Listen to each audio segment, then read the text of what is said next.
बारसुर की धरा ऐसी लग रही थी जैसे स्वयं भगवान शिव ओगरदानी त्रिकालदर्शी कैलाशी अविनाशी अपनी पूर्ण आनंद के साथ पूरे बारसुर क्षेत्र में विराजमान।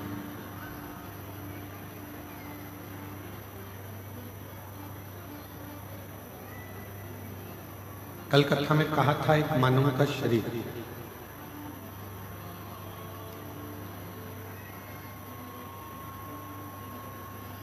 और उस मानव के शरीर में अगर भगवत भजन हो जाए, भगवान का मंत्र जाप, भगवान का नाम जाप, भगवान का स्मरण हो जाए, तो ये समझें कि हमारा मानव जीवन लेना सार्थक हो।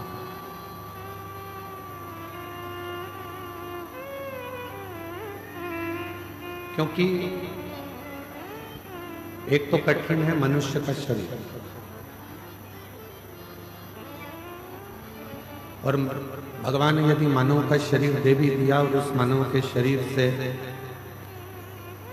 हम भगवत नाम ना ले पाए, भगवत स्मरण ना कर पाए, तो हमारा जीवन बेकार।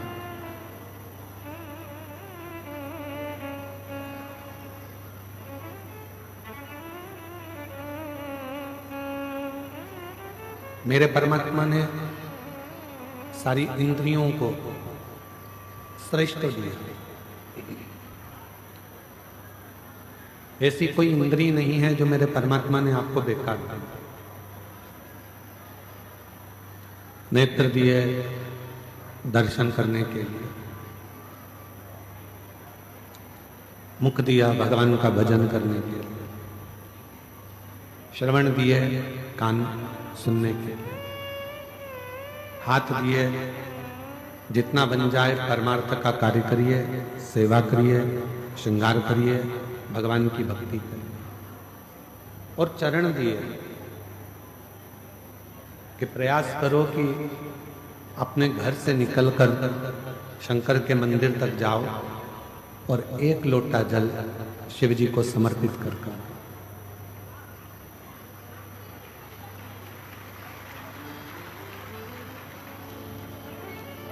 अपने चरण का सदुपयोग तभी है जब हम अपने नजदीक के शंकर के मंदिर में, अपने नजदीक के शिवालय में जाएं। अपने हाथों का सदुपयोग तभी है जब हम इन हाथों से कुछ अच्छा कर सकें।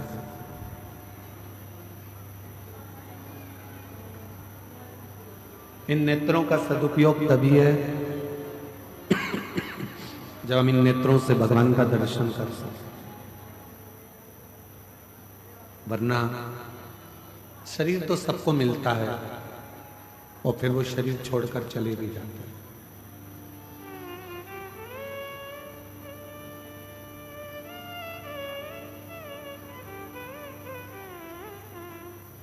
कहते हैं कि शिव जी को जब हम भजते हैं, जब हम भगवान देवादिदेव महादेव का भजन करते हैं, कथा सुनते हैं, या भगवान शंकर की भक्ति करते हैं, भगवान शंकर को एक लोटा जल हम समर्पित करते हैं या शिव का स्मरण करते हैं, तब भगवान देवादिदेव महादेव हमसे एक संबंध जोड़ लेते हैं। और वो संबंध एक ऐसा संबंध होता है कि वो संबंध फिर टूटता नहीं। दुनिया के सारे रिश्ते मरने के बाद टूट जाएंगे। दुनिया के सारे संबंध मरने के बाद टूट जाएंगे। और कुछ कुछ रिश्ते तो ऐसे होते हैं कि जीते जी भी लोग तोड़ लेते हैं। जरा सा किसी का काम नहीं हुआ, जरा सा किसी का आपने कार्य नहीं करा, हमारी रिश्तेदारी खत्म। हम नहीं मानते कि तुम हमारे मामा जी हो, तुम हमारे काका जी हो, तुम हमारी बुआ जी हो, तुम हमारे फूफा जी हो।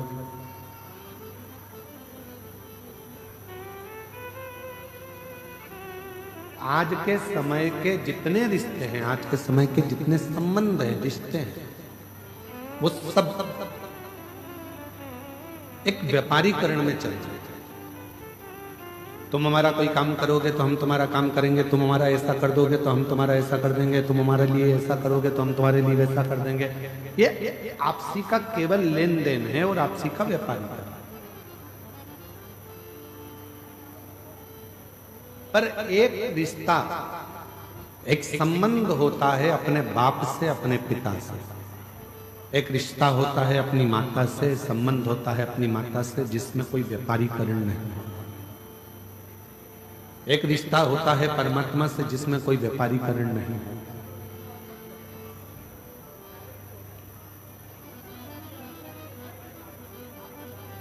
कहते हैं पानी जब बहुत उकलता है,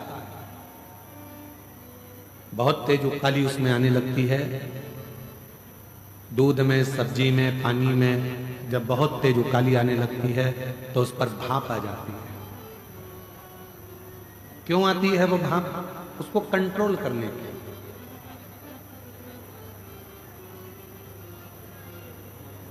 पानी में उकाली आई तो भाप आ गई, सब्जी में उकाली आई तो भाप आ गई, दूध को आपने गर्म किया, उकाली आई तो भाप आ गई।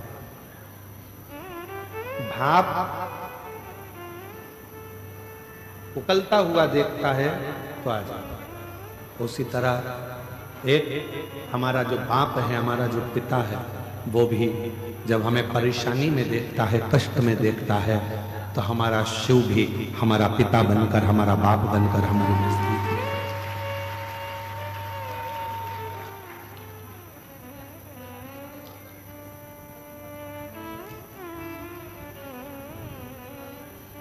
शरीर मिल जाए, प्राप्त हो जाए, जरूरी नहीं है कि वो शरीर तुम्हारा पूर्ण तरह से कार्य करे। जब तक कर रहा है तब तक उस परमात्मा की भक्ति में भी लगा और अपने परिश्रम में भी लगा। कोई तुमसे कह दे कि अपना घर छोड़कर बाबा बन जाओ, बिल्कुल मत बनो। जो बन गए हैं उनको नमन करो, प्रणाम करो। कोई तुमसे कहे कि तुम साधु बन जाओ, सन्यासी बन जाओ, संत बन जाओ, हाथ जोड़ लो। कोई तुमसे कह दे कि किसी नदी के तट पर जाकर बैठ जाओ, हाथ जोड़। क्यों? शिव महापुराण की कथा कहती है कि दुनिया में सबसे सुंदर यदि कोई आश्रम है तो वो गृहस्थ आश्रम। संत को दिन भर में हजारों माला करना पड़ती है, जब करना पड़ता है तब भगवान प्रसन्न होता है। और घर में रहने वाले व्यक्ति को अगर सुबह शाम भगवान को केवल 2 बार भी नाम ले ले तो भी वो पार उतर जाता है, तर जाता है।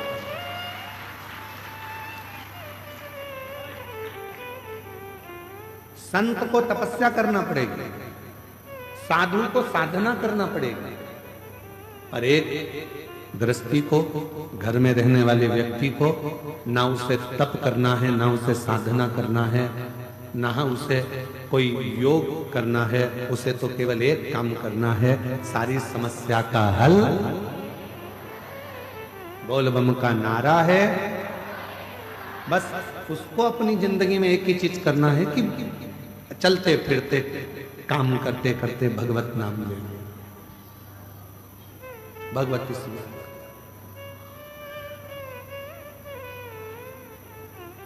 अच्छा समय और अच्छा शरीर, ये दोनों एक साथ कभी नहीं चलते। थोड़ा ध्यान देना कथा पर। आज कथा का तृतीय दिवस।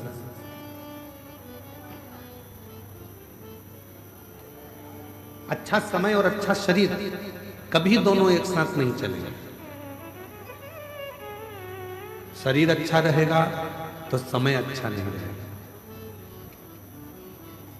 जब समय अच्छा चलेगा तो शरीर ठीक नहीं चलेगा। पहले मन करता था बहुत बड़ा बंगला बन जाए, बहुत बड़ा मकान बन जाए, बहुत बड़ा घर बन जाए। उस समय पर समय अच्छा नहीं था, शरीर अच्छा था तो लगता था कि मकान बन जाए, मकान बन जाए, मकान बन जाए, घर बन जाए, मकान बन जाए।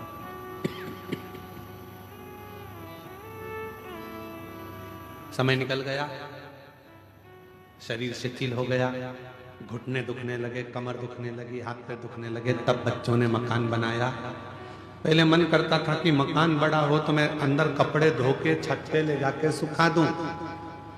इतना बड़ा मेरा मकान हो, इतनी बड़ी मेरी छत हो, इतना बड़ा मेरा पूरा भवन हो कि मैं कहीं भी मेहमान आए तो ऊपर ले जाकर उनको बिठाऊं, ऊपर घूमूं, यहाँ घूमूं, वहां घूमूं।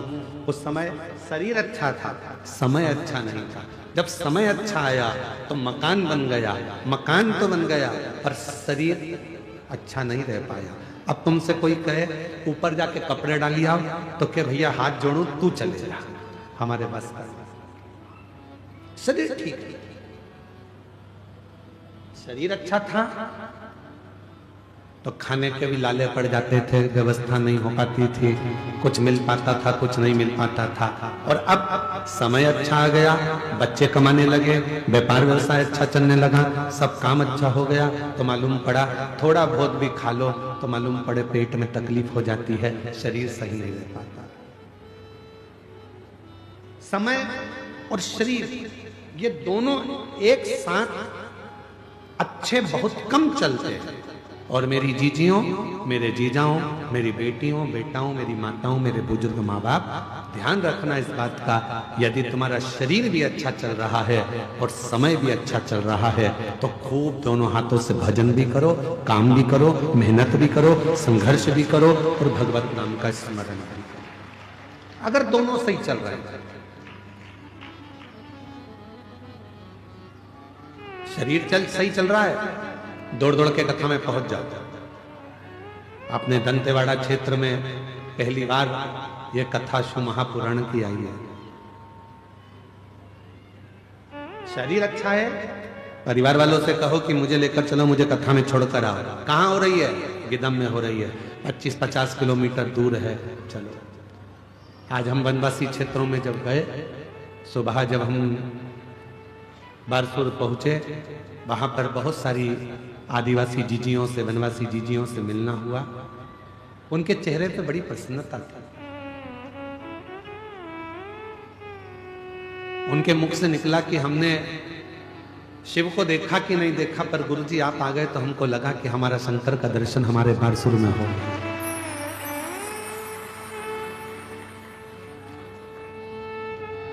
एक बहन अंदर आंख में आंसू भरकर रोने लगी, मंदिर के अंदर उसके आंसू गिरे। हम शिव जी को जल चढ़ा रहे थे बारसूर के मंदिर में, 32 खंबा मंदिर में, और उसकी आंख में से जल बह रहा। हमने कहा दीदी तुम रो क्यों रही हो? तो कहा गुरुजी पहली बार हमारे क्षेत्रवासियों ने इतनी आनंद के साथ, ये पूरा क्षेत्र नक्सल क्षेत्र रहा है, पर हमारे क्षेत्र में हमने पहली बार बच्चे से लेकर बूढ़े तक के व्यक्ति के चेहरे पर प्रसन्नता देखी है। ये शिव की कृपा, ये शिव।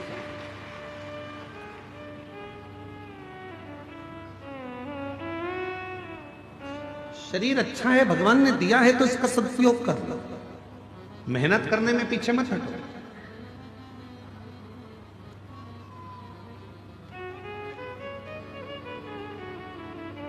भगवान को पाने के लिए बहुत बड़ी तप की, बहुत बड़ी साधना की, बहुत बड़े उपास की, बहुत बड़े व्रत की भी जरूरत नहीं पड़ती। यहां तक शिव महापुराण की कथा कहती है कि अपने हाथ से इतना दान कर कर जाना कि तुम्हारे मरने के बाद कोई 12 और 13 ब्राह्मण को भोजन कराए कि नहीं कराए मालूम नहीं। अपने खुद इतने व्रत कर कर जाना कि तुम्हारे मरने के बाद कोई एकादशी का व्रत करे कि नहीं करे। लोग मरने के बाद एकादशी दान देते हैं, इधर देते हैं कि नहीं देते वो हमको नहीं मालूम है। इधर छत्तीसगढ़ में इस साइड चलता है कि नहीं चलता? चलता है क्या? मरने के बाद बड़े बेटे ने 2-5 एकादशी दे दी, पोते ने दे दी, बहू ने दे दी, हमारे दादी चली गई, दादा चले गए, परदादा चले गए, उनको हमने इतनी एकादशी दी। फिर लोग मरने के बाद 2-5 एकादशी करते हैं। क्यों करो? किसी के एकादशी की तुमको जरूरत नहीं पड़ना चाहिए। अपन खुद अपने जीते जी एकादशी का व्रत कर लो, अपने जीते जी ब्राह्मण भोज करा लो, अपने जीते जी भगवत भजन कर लो, अपने जीते जी स्मरण कर लो। मरने के बाद कोई कराए कि ना कराए, अपने जीते जी अपन स्मरण करो। सीखो। श्री विजय प्रसाद जी तिवारी जी को मैं धन्यवाद दूंगा। कहां बैठे हैं? काहे नीचे बैठ गए? तुम्हारे पाँव में तकलीफ हो रही थी, ऊपर बैठो। नहीं है तकलीफ? जरा इनको देखो, 82 है ना, 82। और कल इन्होंने 94 वाले से भी मिलवाया था हमको, और वो भी चल के आए थे। 81 जय हो। इतनी अवस्था होने के बाद भी इनके चेहरे की प्रसन्नता देखिए कि शिव महापुराण की कथा करवाकर इनके चेहरे पर कितना तेज आया है, कितना तेज। कोई थकान नहीं दिखती है। हमारे साथ सुबह बारसूर भी गए, दर्शन भी किया, घूमे भी। कल दंतेश्वरी माता के दर्शन करने गए, माननीय विधायक महोदय भी साथ में थे, श्री चेत्रा मटामी जी भी, और आप भी साथ में थे। कोई हमारे जो साथ के बच्चे हैं वो दौड़ने में थक रहे थे, पर ये तिवारी जी एकदम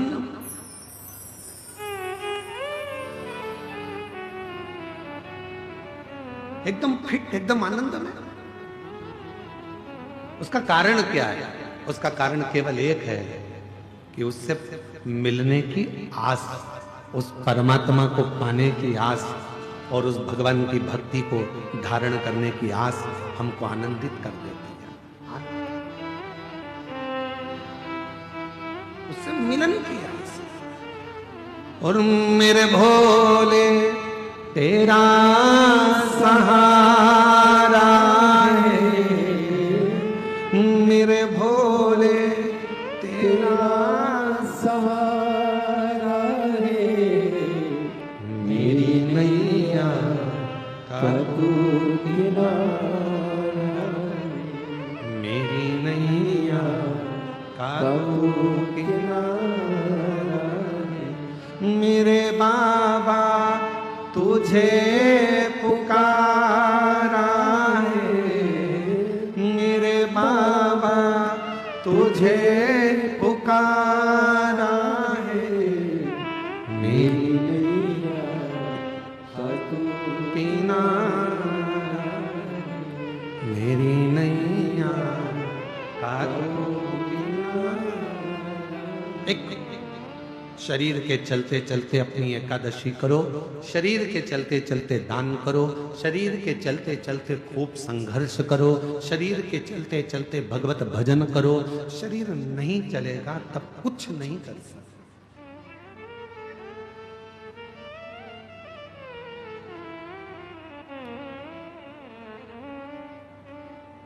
शरीर चले जब तक तीर्थ कर लो, कथा सुन लो, और तुम्हारी घर में चले तब तक दोनों हाथों से दान और धर्म कर लो,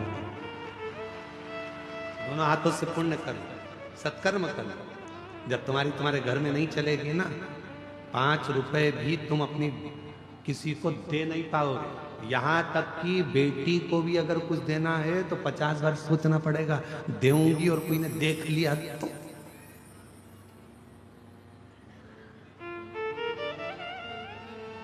शरीर चले तब तक तीर्थ करो, कथा सुनो, भगवत भजन करो, स्मरण करो, और तुम्हारे घर में चले तब तक भगवान की भक्ति करो, दान करो, पुण्य करो, सत्कर्म करो, जो तुम अच्छा कर सकते।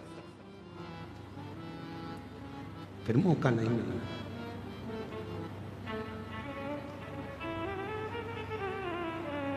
पहली कथा है हमारे जीवन की, जिस कथा में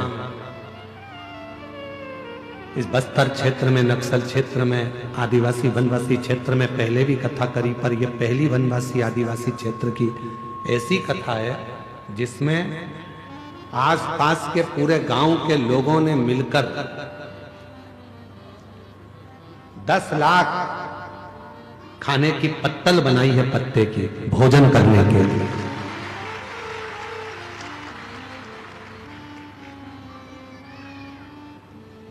क्या है आदिवासी वनवासी के पास में? यही पेड़ के पत्ते।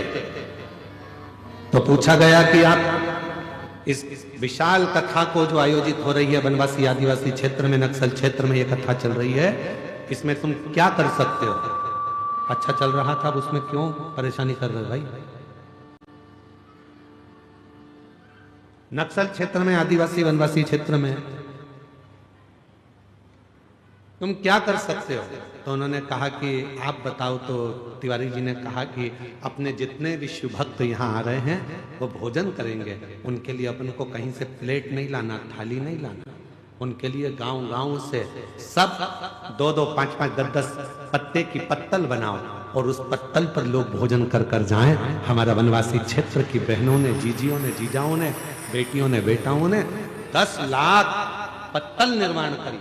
पत्ते की पत्तल 10 लाख।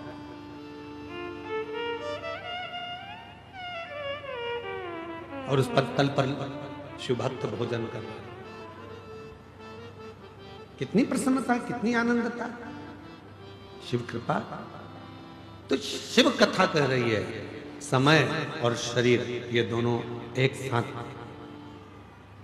सही नहीं चलते, और अगर सही चल रहे हैं तो आप भगवान की भक्ति खूब कर लो, खूब मेहनत कर लो, खूब मेहनत।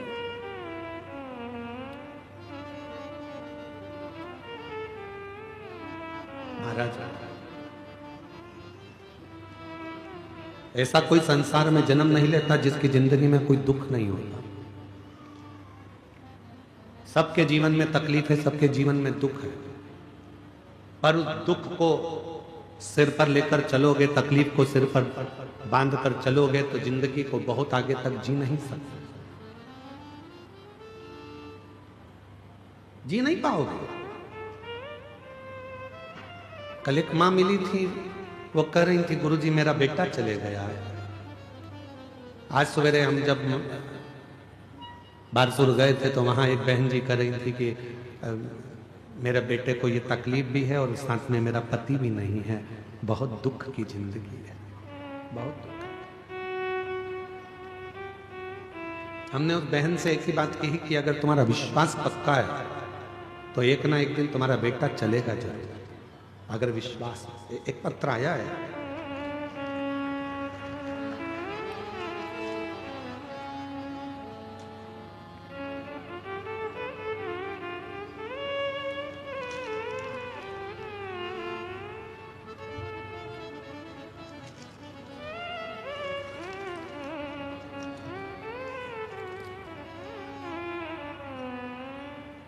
तेरी कृपा करुणा भव पार हुआ, भव पार हुआ। जब तक शिव कृपा ना करे दुनिया में कोई कुछ कर ही नहीं सकता, कुछ नहीं।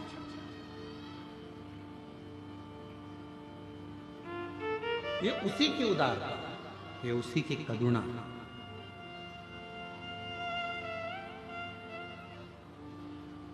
आप उसको भजो, आप उसका स्मरण करो।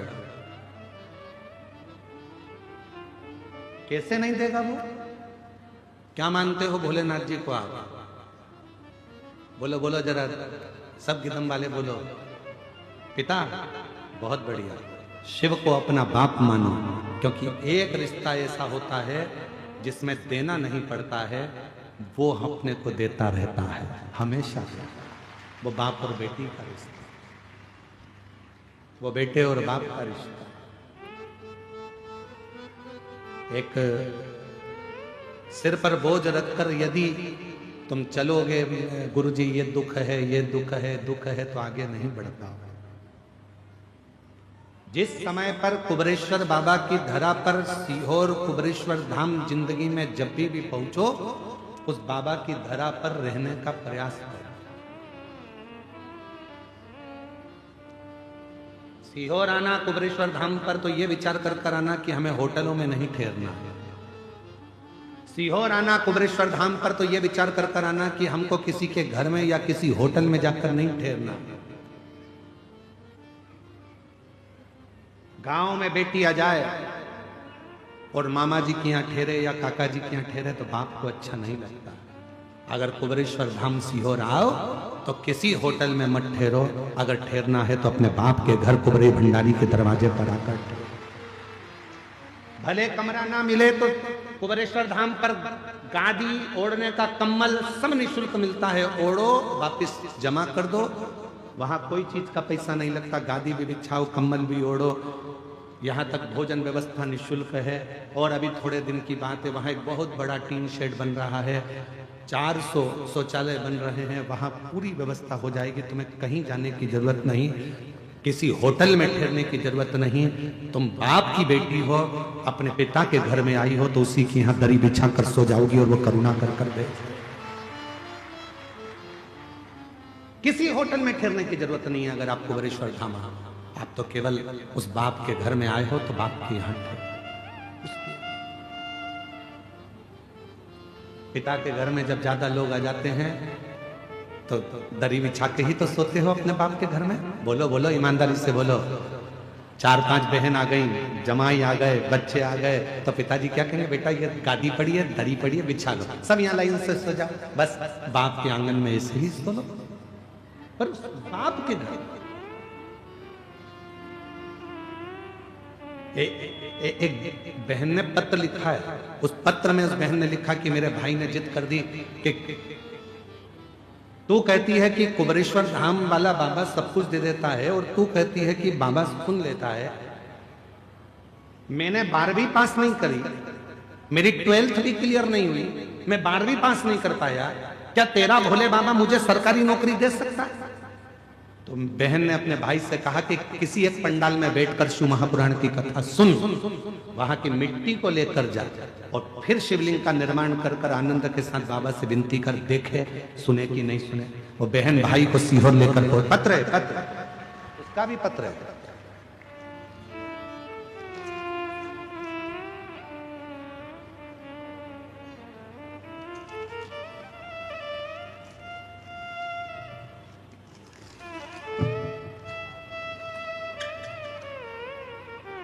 मेरा नाम नीतू चौहान है। मैं ग्राम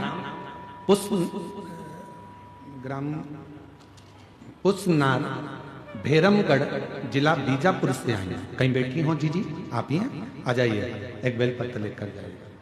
मेरा नाम नीतू चौहान है। मैं ग्राम पुसनार भैरमगढ़ जिला बीजापुर से आई हूँ। आज मैं इस पत्र के माध्यम से बाबा के चमत्कार को बताना चाहती हूँ कि बाबा की कृपा से बड़े भैया श्री अरुण सिंह भदौरिया, जो कि 12वीं की परीक्षा किसी कारणवश नहीं दे पाए थे, और उन्होंने शर्त रख दी थी, क्या भोले बाबा मेरी सरकारी नौकरी लगा सकते हैं? मैंने बड़े भाई से कहा था कि यदि कुबेरेश्वर धाम गए हो, शिव जी की पूजन करी है, और एक पंडाल में बैठकर अगर कथा सुनी है और तुमने मांगा, वो देगा जरूर। मेरे भाई ने शर्त लगा ली। 2023 में मेरे भाई ने उसी समय पर एक कथा यहीं छत्तीसगढ़ में श्रवण करी, और बाबा की ऐसी कृपा हुई कि 2023 में कथा सुनकर आया, और 1 साल पूरा हुआ, और बाबा की कृपा से मेरे भाई की सरकारी नौकरी लग गई। आज वो जिला सुकमा के चीफ ब्यूरो के पद पर कार्यरत है। ये शिव की, ये शंकर की उदारता है, ये शंकर की करुणा है। आप कितनी मेहनत कर रहे हो, कितना परिश्रम कर रहे हो, और साथ में कितना विश्वास कर रहे हो, यह आपके ऊपर निर्भर करता है, आपके ऊपर निर्भर करता। मेरी जीजियों, दंतेवाड़ा क्षेत्र के मेरे बहन भाई, इस बात का याद रखना कि तुम्हारी दृष्टि में दुनिया के लोग कहते हैं ये शिव महापुराण की केवल कथा है, और इसको कथा मत समझना। यहाँ बैठकर जब आप नेत्र बंद कर कर बाबा से कुछ मांगते हो, समझ लेना अपने बाप से बेटी बनकर, बेटा बनकर पुकारते हो, तो वो बाप अपना बच्चा समझकर तुम्हारी झोली में खुशियां जरूर डालता है, वो देता है।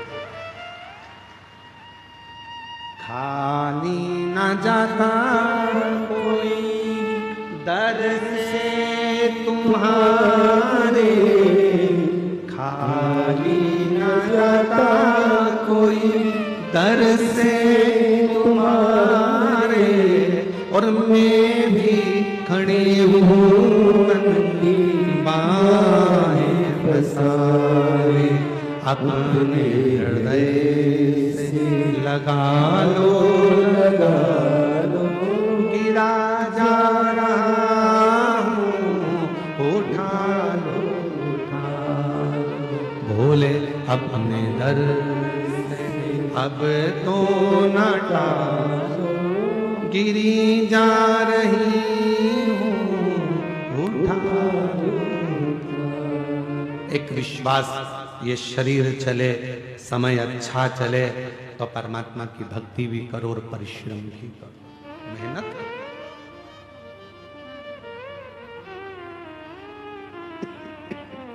मेहनत करो।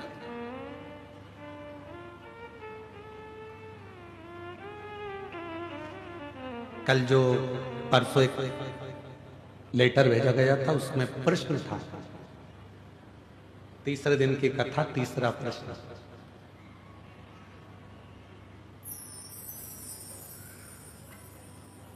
खुश कैसे रह सकते हैं, प्रश्न था। अब फिर लेटर को ढूंढना पड़ेगा, इसलिए हमने प्रश्न याद कर लिया।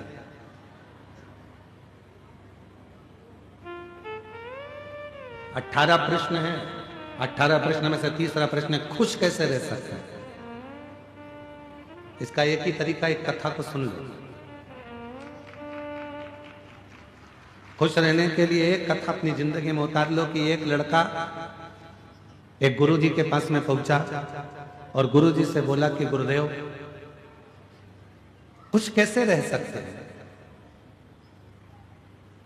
गुरुजी ने कहा, चल मैं तेरे को बता दूंगा खुश कैसे रह सकते हैं। ये मेरा पानी का जो हंडा है, इसको तू थोड़ा सिर पे रख ले, अपने को थोड़ा काम कर कर आते हैं, फिर मैं बताऊंगा तेरे को। उसने सिर पर पानी का हंडा रख लिया, दोनों हाथों से पानी पकड़कर चलता रहा 2 किलोमीटर, 3 किलोमीटर, 4 किलोमीटर, 5 किलोमीटर चलता। अब उसके हाथ भी दुखे, सिर भी दुखे, चलते जा। कुछ कैसे 6 किलोमीटर चलने के बाद वो इतना थक गया, गुरुजी ने आखिरी में कहा, बेटा अब तू इस पानी के मटके को नीचे रख दे। उसने पानी का मटका जैसे ही नीचे रखा, इतना आनंद में हो गया, इतना खुश हो गया। गुरुजी ने पूछा, क्यों बेटा, खुशी मिली? हाँ गुरुजी, जब तक सिर पे था इतना वजन लग रहा था, हाथ भी दुख रहे थे, सिर भी दुख रहा था, चलते भी नहीं बन रहा था, अब एकदम आनंद में हो गया। गुरुजी ने कहा, बस खुश रहने का सबसे सुंदर तरीका है, जितने भी बोझ हैं उनको हटा दो। किसी ने क्या कहा, उधर जाने दो। किसने क्या बोल दिया, उधर जाने दो। एकदम खाली रहो। और हम क्या करते हैं, बोझ इकट्ठा करते हैं। मम्मी ने ये बोल दिया, पापा ने ये बोल दिया, काका जी ये बोल दिया, उसने ये बोल दिया, बहन ने ये बोल दिया, ना जाने किसका फोन आया था, उसने मेरे को ऐसा कह दिया, उसने ऐसा मैसेज डाल दिया, उसने ऐसा कमेंट्स कर दिया। दिन भर बोझ बोझ बोझ बोझ बोझ बोझ, और इतना बोझ अपनी बुद्धि में इकट्ठा कर लिया कि हम खुशी से जिंदगी नहीं जी पा रहे। अगर सुख चाहिए तो बोझ हल्का करना प्रारंभ कर दो, सुख की जिंदगी प्रारंभ हो जाए। तीसरे प्रश्न का उत्तर है, भार लेकर मत जियो।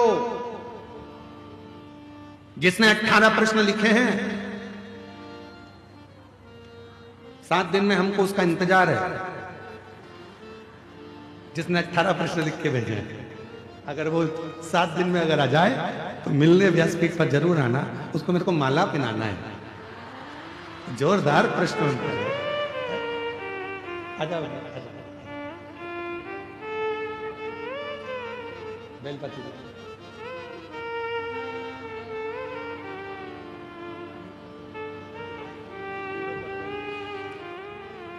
आप ही नीतू चौहान जी, इन्हीं के भाई का जब लगा है। एक बार जोरदार ताली बजाकर स्वागत करें।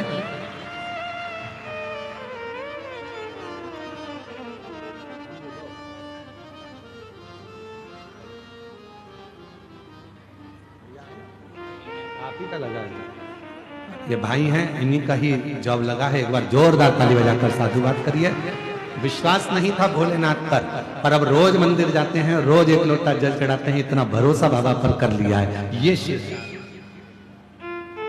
कह रहे हैं, अब तो हम सीहोर भी नहीं छोड़ते हैं। बाबा की जब भी पुकार होती है, कांवड़ यात्रा भरने के लिए बाबा के यहाँ पहुंच जाते हैं और बाबा कृपा करता है। ये उस पर भरोसा। खुश कैसे रहे, तीसरा प्रश्न था। बस खुश रहने का सबसे सुंदर तरीका है, अपने भार को हल्का करो। भार को। मोबाइल किस किस के पास है, दिखाना नहीं, रख लो, बस हाथ उठा लो। कौन सी कंपनी का है उससे भी मतलब नहीं है, बस हाथ उठाओ। किस किस के पास मोबाइल है, हाँ रख लो, हाथ रख लो, ठीक है।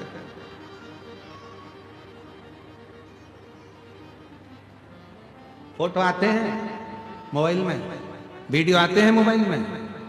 ज्यादा ग्रुपों में जुड़ जाओगे, ज्यादा फोटो ज्यादा वीडियो आना चालू हो जाएंगे। आता जाएगा, आता जाएगा, आता जाएगा, आता जाएगा, आता जाएगा, आता जाएगा। बाद में मोबाइल एकदम हैंग हो जाएगा, फिर हिलेगा न डुलेगा। बोलो बोलो, सही है कि गलत है? ना हिलेगा न डुलेगा। फिर तुम इधर ए छोरा इधर आ, देख तो जरा इसमें ना जाने क्या हो गया। कल तक तो अच्छा चल रहा था। अरे मम्मी इसमें ज्यादा डाटा भरा गया है, इसको डिलीट करना प्रारंभ करो। डिलीट करोगी सब कुछ खाली कर दोगी, मोबाइल अच्छा चलने लगेगा। उसी तरह अपने मन को जब खाली करना प्रारंभ करोगे तो ये दिल विश्व में लगना प्रारंभ हो। खाली करना, और हम खाली नहीं कर रहे, इसीलिए हैंग मार रहा है, इसीलिए खाली।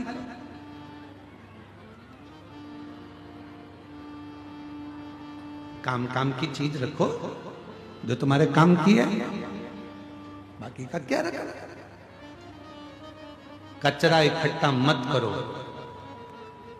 इसने निंदा कर दी, उसने बुराई कर दी, इसने अपशब्द कह दिया, उसने ताना दे दिया, उसने आड़ा टेढ़ा कह दिया, उसने ये बोल दिया, उसने वो। दुख किसको नहीं है? संसार में अगर जन्म लिया है तो संसार में जब हम, और आप क्या, भगवान भी अगर इस संसार में जन्म लेते हैं तो उनको भी दुख का सामना करना पड़ता है।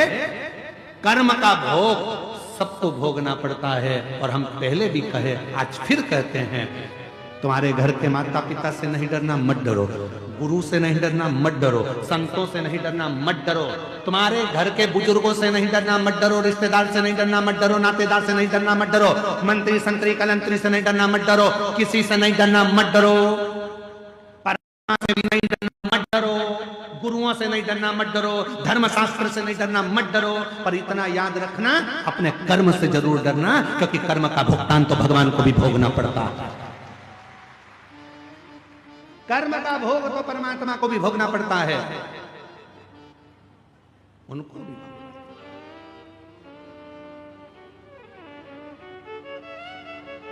मां जानकी जी ने एक चिड़िया को कैद में रखा था, तो मां जानकी जी को कैद में रहना पड़ा। राम जी ने छुपकर बाली को बाण मारा था, वही बाली ने छुपकर कृष्ण अवतार में भगवान कृष्ण को बाण मारा।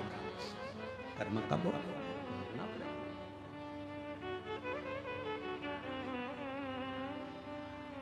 मत बुरे कर्म कर बंदे, वरना पछताएगा।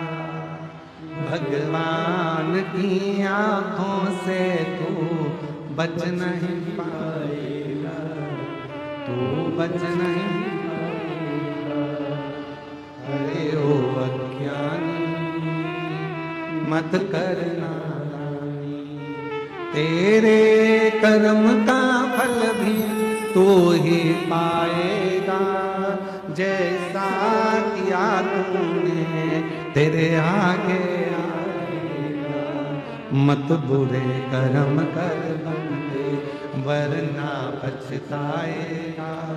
भगवान की आंखों से तू बच नहीं पाएगा, तू बच नहीं पाएगा। कर्म का भोग तो परमात्मा को भी भोगना पड़ता है।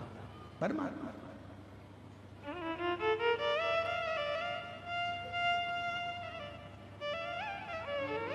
किसने नहीं भोगा? किसने?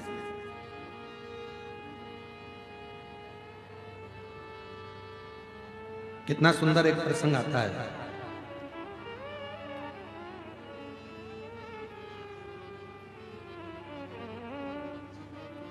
एक सेठ जी सबको पैसा उधार देते थे, सब।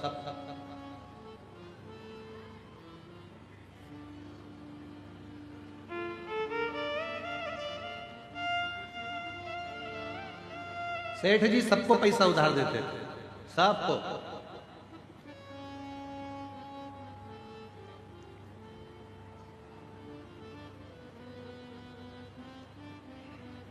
उनके बोर्ड पर लिखा था, हमारे यहां पैसा उधार मिलता है।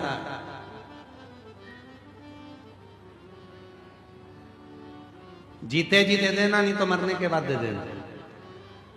बोर्ड पे लिखा था। और गिदम में भी कोई हो ऐसा तो जरूर पक बता देना।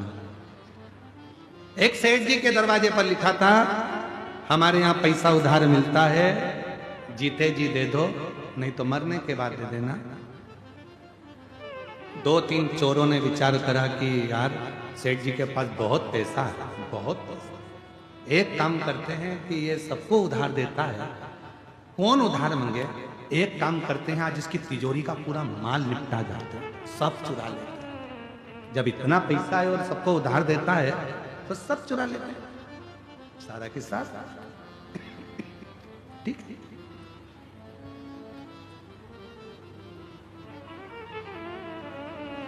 चोरों ने विचार करा, आज रात्रि को सेठ जी के तिजोरी में से माल चुराना। ये बहुत उधार देता है। चल दिए सारे चोर इकट्ठे होकर भैंस के तबेले में पहुंच गए, जहां पर भैंस बनती थी, जहां महिष बनती थी। छुप गए। सेठ जी अलमारी बंद करेगा, जाएगा और अपन पूरा की पूरा माल चुरा लेंगे। भैंस के तबेले में, भैंस के वाड़े में वो जाकर छुप गए, जहां भैंसे बंधी हुई थी। चोरों ने छुप कर बैठे थे। इतनी देर में भैंस आपस में बात करने लगी। एक भैंस ने दूसरी भैंस से पूछा, ओ जी तो कितने साल से सेठ जी के यहाँ दूध दे रही है? उसने कहा, मुझे 4 साल हो गए। दूसरी से पूछा, तुझे कितने साल हो गए? मुझे 10 साल हो गए सेठ जी के यहाँ दूध देते देते। तीसरी ने पूछा, तुझे कितने साल हो गए? उसने कहा, मुझे 12 साल हो गए सेठ जी के यहाँ दूध देते देते।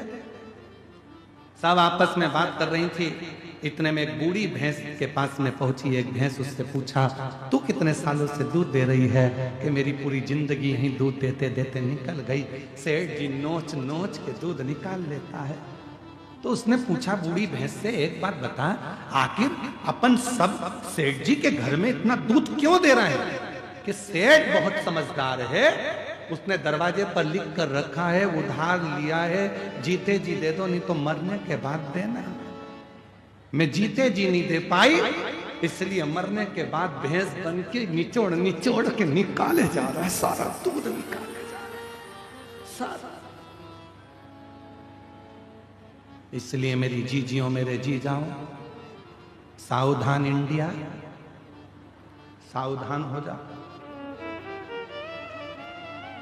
किसी का लिया है तो दे दो, नहीं तो मरने के बाद वो नोच नोच के निकालेगा। फिर अगला जन्म ना जाने कौन सा होगा और हमको चुकाना पड़ेगा।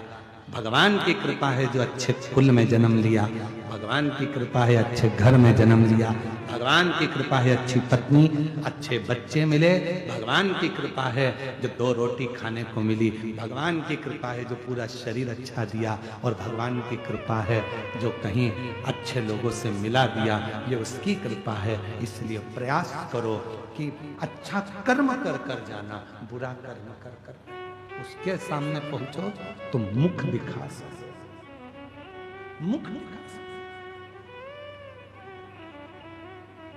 कर्म। कितना सुंदर व्याख्यान। कश्यप बाबा का कथा आती है, कश्यप ऋषि की कथा आती है। कश्यप बाबा स्वयं एक यज्ञ की रचना करे, और उस यज्ञ की रचना करने में कश्यप बाबा को गौ माता की जरूरत पड़ी कि गाय लाओ, यज्ञशाला में बांधना है। कश्यप ऋषि गाय लेने के लिए वरुण देवता के पास चले गए। वरुण जी गाय चाहिए। वरुण जी ने कहा, कश्यप बाबा गाय तो दे दूंगा, पर गाय के बछड़े भी हैं, इनको भी लेकर जाओ। कश्यप ऋषि ने कहा, मुझे गौ माता से मतलब है, मुझे बछड़े से कोई मतलब नहीं, मुझे बछड़ा नहीं चाहिए। खूब समझाया वरुण बाबा ने, पर नहीं माने कश्यप ऋषि। आखिरी में फिर यज्ञशाला में पहुंचे। विद्वान ब्राह्मणों ने कहा, इस यज्ञ को पूर्ण करने के लिए गौ माता की जरूरत है, गाय ला कर दो। कश्यप ऋषि गए। आधी रात को वरुण जी की गौशाला में जाकर गौ माता को खोल कर लेकर आ गए। उनके बछड़े रंभाने लगे, चिल्लाने लगे बछड़े। जब गौशाला में से बछड़े की आवाज आई, वरुण जी दौड़ कर गए। जाकर देखा बछड़े रो रहे थे। क्या हुआ? गौशाला में जाकर देखा तो गाय नहीं थी पर बछड़े थे।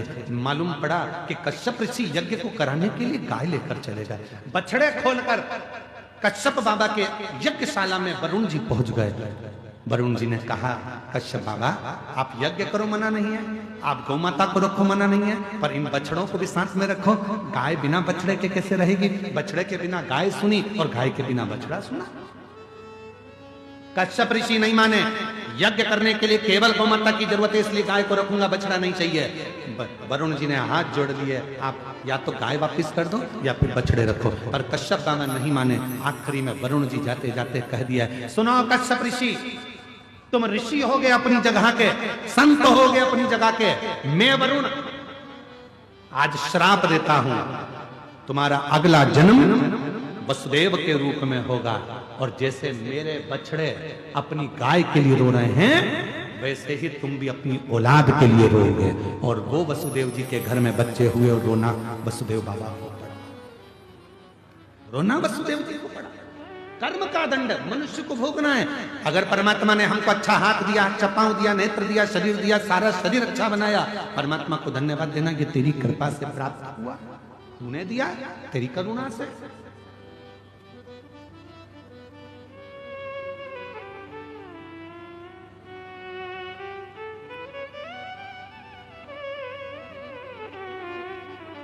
कुछ अच्छा समय चले, कुछ अच्छा समय।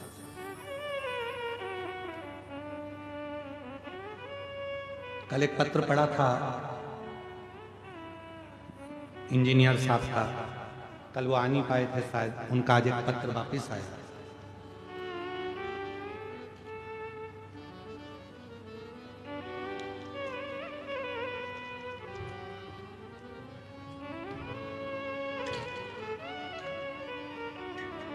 मेरा नाम जीवन लाल जी गोयल है। गुरुदेव, मैं क्षमा चाहता हूँ, कल आपने पत्र पढ़ा और मैं पहुंच नहीं पाया था क्योंकि मैं कार्य में लगा हुआ। कहीं बैठे हैं? जीवन लाल जी गोयल आप ही हैं? ऐसा हाथ हिला, आ जाइए, बेलपत्र लेकर जाइए। गुरुदेव, सरकारी नौकरी नहीं थी, किसी के कहने पर पहली कावड़ यात्रा करने के लिए सीहोर गया। सावन के महीने की कावड़ करी, वापिस आ गया। बाबा की कृपा से ऐसी करुणा बाबा ने कर दी कि मेरी गरियाबाद छत्तीसगढ़ का हूं और बाबा की कृपा से आज मैं सिविल इंजीनियर के पद पर दंतेवाड़ा में पदस्थ हो गया हूं। मैं बाबा को धन्यवाद देने के लिए, ये शिव की उदारता और बाबा की ही कृपा से शिव ने साथ दिया। हर वर्ष कावड़ यात्रा में सीहोर जाता हूं और कावड़ भरकर आता हूं। जितनी बार कावड़ भरकर आता हूं, मेरा बाबा कुछ ना कुछ मुझे जरूर देता है, ये मैंने देखा। ये शिव तत्व है, ये शंकर की कृपा। आप उस पर आश्रित कितने आश्रित, ये आपके ऊपर निर्भर कर। जो जैसी भावना, बोलो बोलो सब चीजियां बोलो, पीछे वाली भी, साइड वाली भी, आसपास वाले सब। जो जैसी वो वैसा ही फल, नहीं खाली उसे लौटाया, वो मन ही मन हर्षा, और कर दिया माला माल काशी, लुटा दिया भंडार काशी। आप जिस भाव से बाबा को भजते हो, बाबा उसको स्वीकार करते। समय अच्छा चले, शरीर अच्छा चले, अच्छा करिए। जीवन में हम जैसा करेंगे वैसा हमको भोगना पड़ता है। परमात्मा की कृपा से शरीर मिला है तो परमात्मा में समर्पित हो। हम ये नहीं कहेंगे तुमसे कि तुम घर छोड़ो, परिवार छोड़ो, कुटुंब छोड़ो, नाते छोड़ो, रिश्ते छोड़ो, कुछ मत छोड़ो, पर अपने घर में रहकर मेहनत भी करो, संघर्ष भी करो और शिव की भक्ति भी करो। शिव भक्ति ज्यादा बोझा अपने सिर पर रखकर मत चलो। कितना बोझ था मां सती के सिर पर, कितना बोझ। कथा में जरा सा स्मरण करिएगा कि मां सती की सिर पर कितना बोझ है। हल्का नहीं कर पाते हैं तो लोग फिर अपना शरीर त्याग देते हैं। कभी आपने विचार करा कि भगवान देवाधिदेव महादेव की धर्म पत्नी माता सती, दक्ष प्रजापति की बेटी मां सती,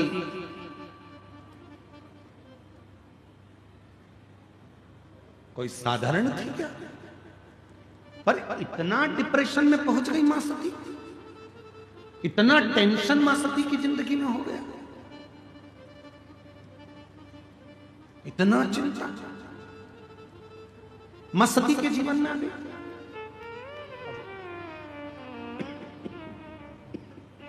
आइए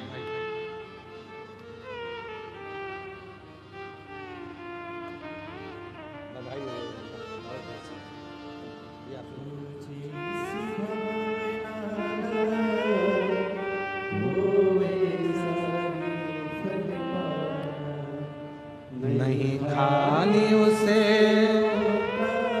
एक बार जोरदार ताली बजाओ। बाबा की कृपा से प्रत्येक वर्ष हर साल कावड़ भरने के लिए कुबेरेश्वर धाम जाते हैं और जितनी बार जाते हैं उतनी बार बाबा से कुछ लेकर आए। ये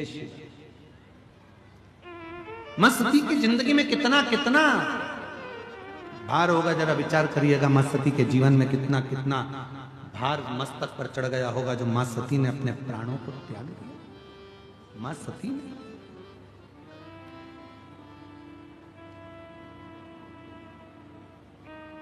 विचार करिए। मां सती बैठी हुई थी, पिता ने यज्ञ रखा था, यज्ञ सबको बुलाया था, मां सती को, शिव को नहीं।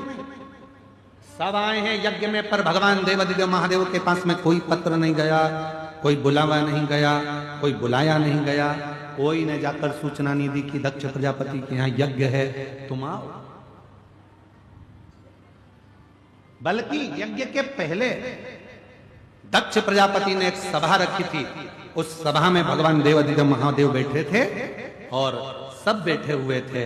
दक्ष प्रजापति का आगमन हुआ था। शंकर भगवान उठकर खड़े नहीं हो पाए, सब खड़े हो गए, शिव खड़े नहीं हुए। तो दक्ष प्रजापति को क्रोध आ गया था, श्राप दे दिया, हे शिव, मेरी बेटी सती का विवाह तेरे साथ में हुआ है और तूने अपने ससुर का अपमान करा है। मैं तुझे श्राप देता हूं कि तू शमशान में निवास करेगा। जैसे ही शंकर भगवान ने सुना शमशान में निवास करूंगा, शिवजी प्रसन्न होने लगे, नाचने लगे। भगवान ब्रह्मा विष्णु ने पूछा, भोलेनाथ आपको श्राप लगा है और आप नाच रहे हो? शंकर भगवान कहते हैं, इसको श्राप कहते हैं क्या? मेरे ससुर मेरे बारे में कितना अच्छा सोचे हैं, मेरे ससुर ने मेरे लिए कितना अच्छा सोचा। उन्होंने मुझे शमशान का निवास दिया। मेरे ससुर के बराबर दुनिया में कोई ससुर नहीं होगा जो इतना अच्छा सोचा। प्लाट भी दिलाया तो ऐसी जगह दिलाया जहां कोई कब्जा ही नहीं करेगा। इससे जोरदार जगह कहां होगी? लोग मकान पर कब्जा कर सकते हैं, दुकान पर कब्जा कर सकते हैं, फैक्ट्री पर कब्जा कर सकते हैं, जगह पर कब्जा कर सकते हैं, पर दुनिया का कोई व्यक्ति नहीं कि जहां पर व्यक्ति को जलाया जाता हो उस जगह पर कब्जा कर ले। मेरा स्थान वहां होगा, ये तो मुझे प्रसन्नता होना चाहिए, प्रसन्नता। पर दक्ष प्रजापति ने ठीक नहीं किया, ठीक नहीं। सती मैया के ऊपर टेंशन आ गया, मेरे पिता ने मेरे पति का अपमान कर दिया, चिंता में पड़ गई, बहुत ज्यादा चिंता। कितनी चिंता होती है जब घर में शादी होती है और शादी के समय पर जीजी को तो खूब पूछो, बहन जी बहन जी बहन जी, और जीजा जी को फूफा जी को मत पूछो। तो वो सत्यनारायण भगवान की पंजेरी का प्रसाद खा के फूफाई करते रहते।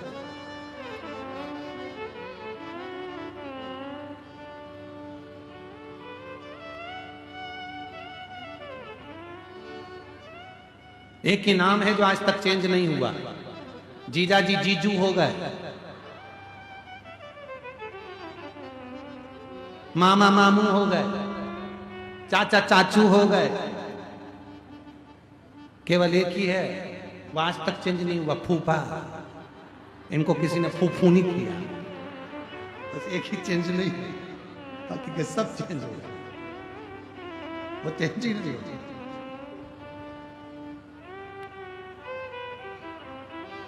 महाराज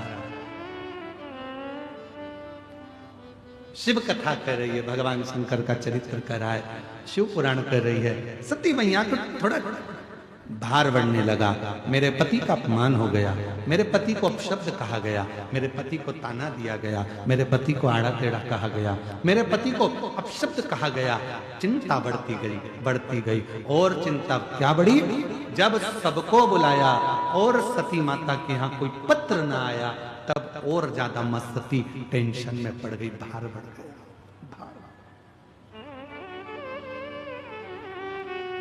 शिव जी के पास पहुंची, बाबा भोलेनाथ जी ने समझाया, क्या हो गया सती, तुम्हारा चेहरा उतरा हुआ है।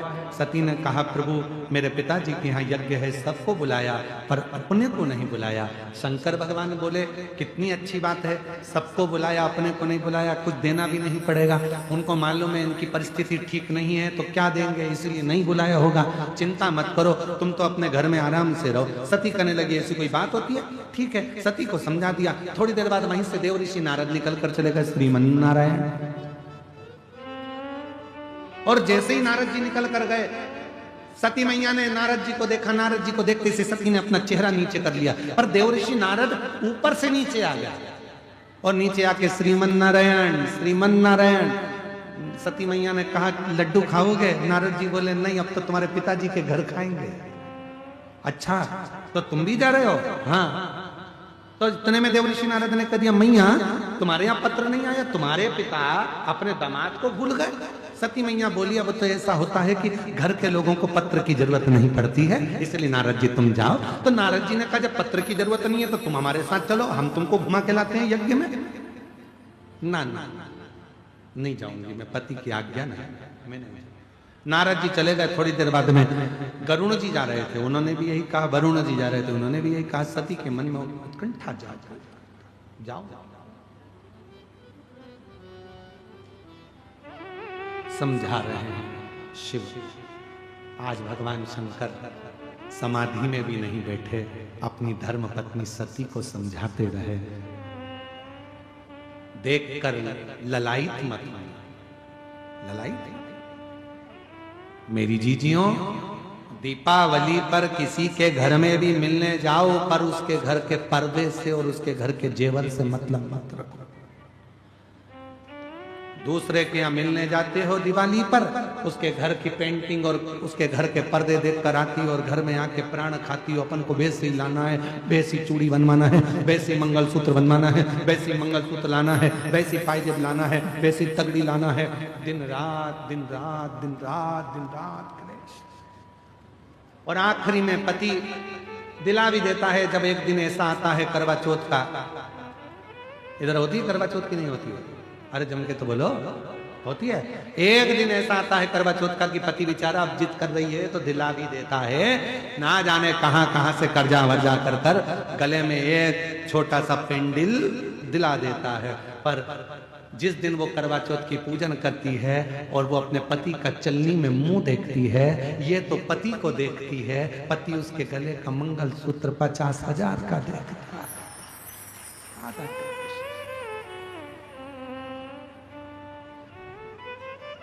ये चंद्रमा को धन्यवाद देती है, पति भी चंद्रमा को धन्यवाद देता है। बारे चंद्रदेव बड़ी कृपा करी, 50,000 का पेंडिल एक दिन में दिलवा दिया, बड़ी कृपा, बड़ी। पर कुछ भी हो, ये करवा चौथ के दिन जब सिर पे पल्लू लेके फिर पांव पड़ती है, तब पति चंद्रमा को देखकर कहता है, इसको परमानेंट ऐसी क्यों नहीं कर देता है? जैसे आज ये पांव पड़ रही है, ऐसी ही तो इसको परमानेंट कर दे कि ये रोज मेरे कम से कम एक बार तो पांव पड़े। और पढ़ना चाहिए। देखो, घर के बुजुर्गों के पांव और पति के पांव जरूर पढ़ना चाहिए। आप में से कितनी माताएं जो अपने पति के रोज पांव पड़ती है? जरा हाथ उठाओ। अरे झूठ मूठ की उठा लो। 1 2 3 4 5 6 7 8 8.5 8:30 इसलिए उठाया था, गिरा दिया, मैं समझ गया। 30 त्योहार पे पड़ती होगी, करवा चौथ, दीपावली, बस इस समय पे। अच्छा जाने दो, अब तुम नहीं पढ़ती तो जाने दो। अब तुम में से वो उठा लो, तुम नहीं पढ़ती हो तो वो पढ़ लेता। कभी कभी वो भी तुम्हारे पाँव पढ़ लेता है। जब तुम गुस्से में होती हो, झगड़ा करती हो, तो वो कह देता है तेरे हाथ जोड़ो, चुप हो जा, चुप हो जा। कभी कभी वो भी कह देता है तू चुप हो जा, तेरे पाँव पढ़ रहा हूं, तू चुप हो जा। क्यों मेरी माँ से झगड़ा कर रही है, क्यों अब शब्द बोल रही है, तेरे पाँव पढ़ता हूँ, चुप हो जा। तो कभी कभी वो भी पढ़ लेता है, उसमें कोई दिक्कत वाला विषय नहीं है। पर पढ़ना चाहिए, रोज चरण रोज पढ़ो। अपने परमात्मा के, पति के और पिता को, माता पिता को, बुजुर्गों को नमन करना चाहिए। दीन बंधु दयालु दया कीजिए। कल से जो अपने पति को प्रणाम नहीं करे उसको उठा लीजिए, प्रणाम करो। रोज प्रणाम करने में जाता क्या तुम्हारा? बोलो तो हाँ ना। अच्छा मत बोलो, मुंडी हिला के बता दो तंत्र।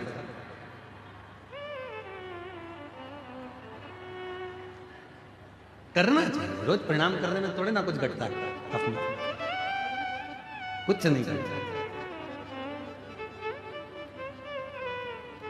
महाराज शिव कथा कर रहे हैं। शिव की शरण में आ जा,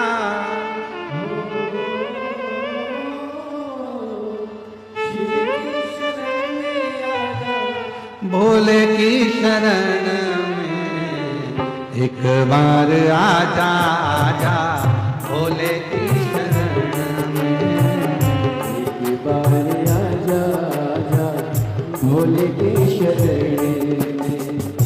शिव की शरण में आजा, भोले की शरण में। दोनों हाथों से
बाबा देवदेव महादेव को अपने मन का भाव कहिए, दिल से प्रार्थना करिए, विनय करिए, विनती करिए। बाबा को अपने मन का भाव हृदय से प्रेम से बाबा को कहिए। जहाँ जगह मिले वहाँ बैठकर शिव जी को मन से प्रार्थना करो, विनय करो, विनती करो।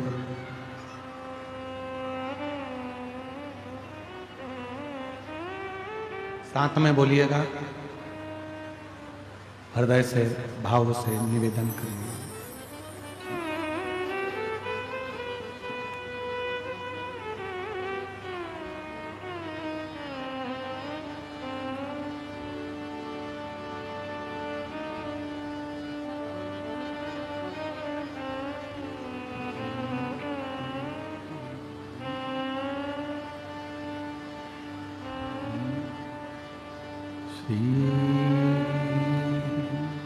शिवाय नमस्ते। श्री शिवाय नमस्ते। श्री शिवाय नमस्ते। श्री शिवाय नमस्ते। श्री शिवाय नमस्ते। भोला सब दुख काटो,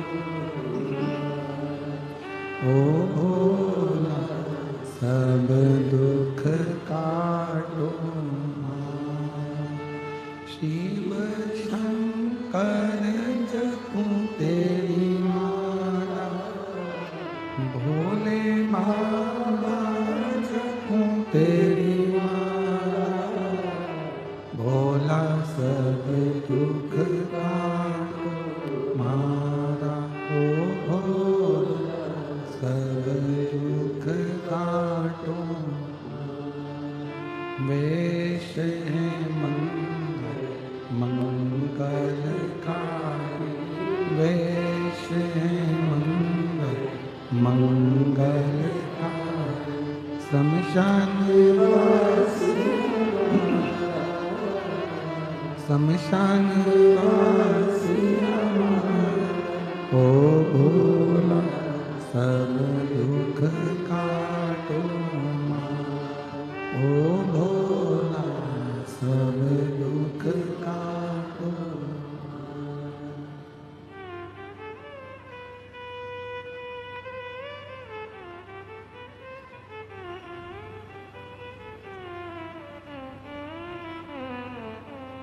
बाबा देवरिदेव महादेव भगवान शिव, ओगड़दानी त्रिकालदर्शी कैलाशी विनाशी भगवान शंकर की पवित्र कथा कह रहे हैं।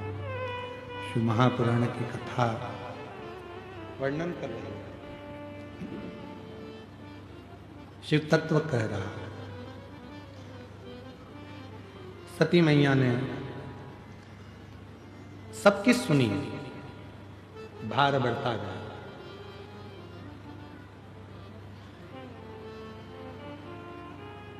शिव जी ने माता सती को बार बार समझाया,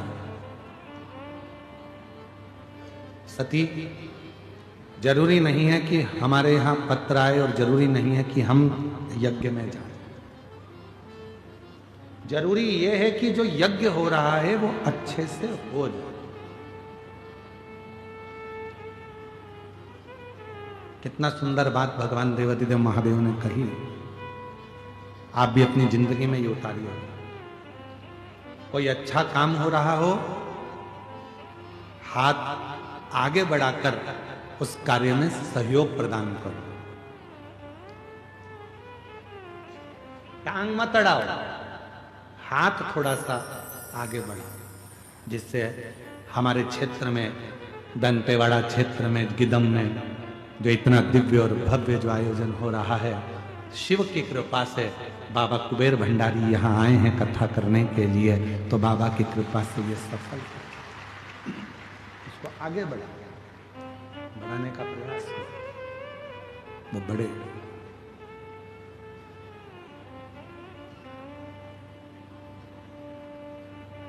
सर्वे भवन्तु सुखी। शिव कथा कर रहे हैं। सती मैया को भगवान भोलेनाथ जी समझा रहे हैं, बारंबार समझा रहे हैं, बार बार उपदेश दे रहे हैं, पर सती मां समझने को तैयार नहीं। क्यों? उसका एक कारण होता है, जब व्यक्ति की बुद्धि में थोड़ा सा भी टेंशन आकर रुक जाता है तो फिर उसको रह रहकर वही बात बार बार याद आती रहती है, वही दिखता रहता है।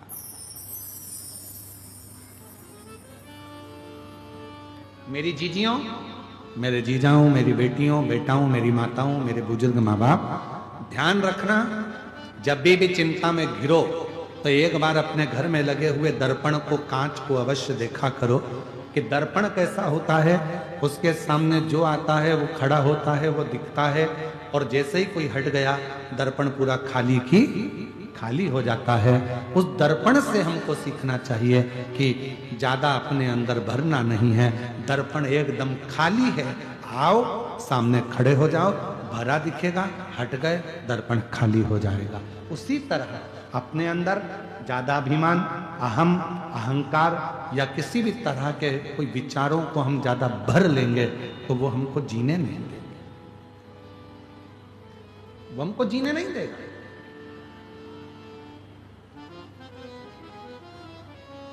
सही जीने के लिए, अपने जीवन को, अपनी जिंदगी को सही बनाने के लिए सबसे ज्यादा जरूरी है किसी भी बात को अपने भीतर ना रखना, उसको हटाते चले जाना, डिलीट करते चले, हटाते चले। और हम तो बाबा के भरोसे चलते हैं, हम तो बाबा के भरोसे चलते हैं, ये दुनिया वाले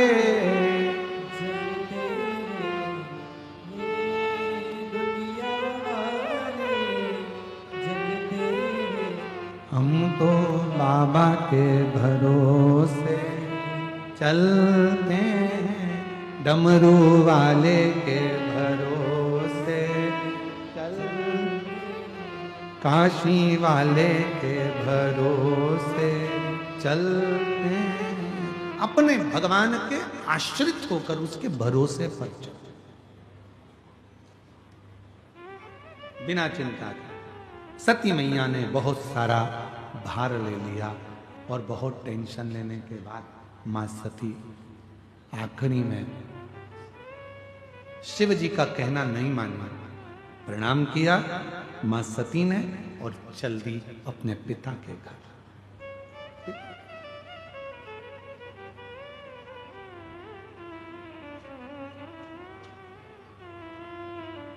जो आवाज लगाई माता सती ने, पिताजी, पिताजी, बाबुल, सामने खड़े थे दक्ष प्रजापति, पर सती को देखकर भी उन्होंने आदर के शब्द नहीं बोले, आदर का संबोधन नहीं दिया। सामने खड़े थे माता सती के बहन, सामने खड़ी थी बहुत सारे बहनोई, माता सती के जितनी बहनें थीं, दामाद थे, सब ने सती को देखा पर किसी ने आदर नहीं दिया, सम्मान नहीं, सत्कार नहीं। ना बहन मिली, ना भाई मिले, ना पिता मिले, केवल एक मां, माता सती की मां प्रसूति, माता सती की मां प्रसूति आई और मां मां होती है, मां मां होती है। इसीलिए जो माता पिता का घर है उसको मायका कहते हैं। मायका मतलब माँ का आसियाना, माँ की गोद, माँ का घर, मायका घर। लोग कहते हैं गुरुजी माँ नहीं है, पिताजी तो है, तो उसको पिता का घर क्यों नहीं? माँ के नाम से मायका है। माँ है तो समझ लेना कि मायका भी है। और जिस दिन माँ चली जाती है घर सूना हो जाता है, पूरा परिवार। तुम कितने भी बार मायके में आ जाओ, कितने भी बार आप कितने भी बार मायके आओ, कितने भी बार आप पिता से मिलने आ जाओ, भाई बहन से मिलने आ जाओ, पर वो मायके जैसा सुख जब मां थी वैसा सुख नहीं मिल सकता, वैसा सुख।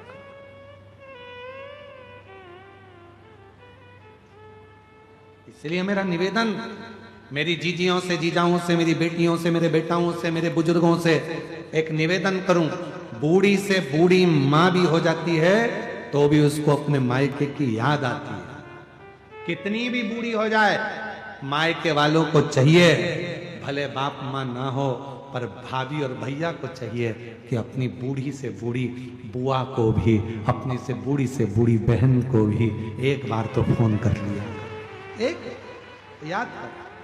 नहीं चाहिए उसको धन तुम्हारा, साड़ी भी मत देना, एक जोड़ी कपड़ा भी मत देना, पर अपनी बहन को कितनी भी बुजुर्ग हो जाए, बुआ जी भतीजे हो तो फोन लगा कर बोला करो, बुआ दुआ देगी, मेरे भतीजे ने याद किया है, बुलाया है। बुजुर्ग है, बूढ़ी है, फिर भी आस। महाराज कितना सुंदर शिव पुराण की कथा में एक वर्णन आता है, तालाधिपति महाकाल राजा की, मेरे शंकर भगवान की एक बहन थी जिसका नाम था क्षिप्रिया। शिव जी की बहन क्षिप्रिया।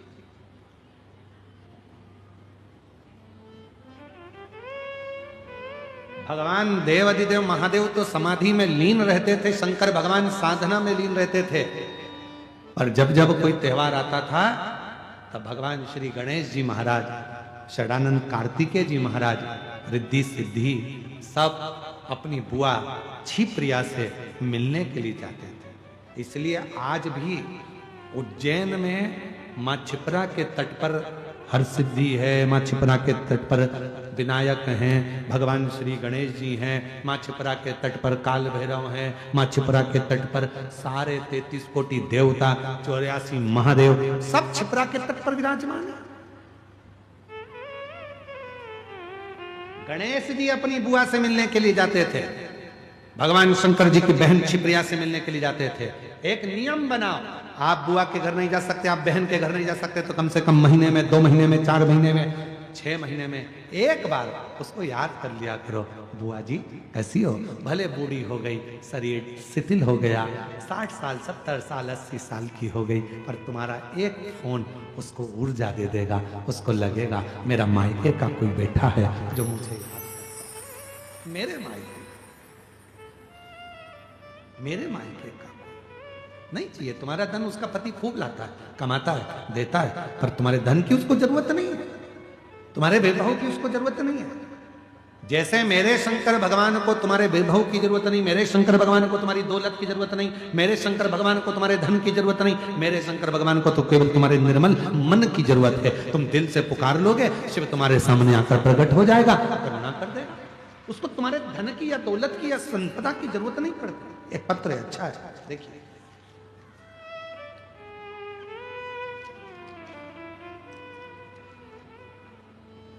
लीला ठाकुर पति मेघनाथ ठाकुर, सुकमा, जिला सुकमा, छत्तीसगढ़ की निवासी हूं। कहीं बैठी हो तो हाथ हिला सकती हैं।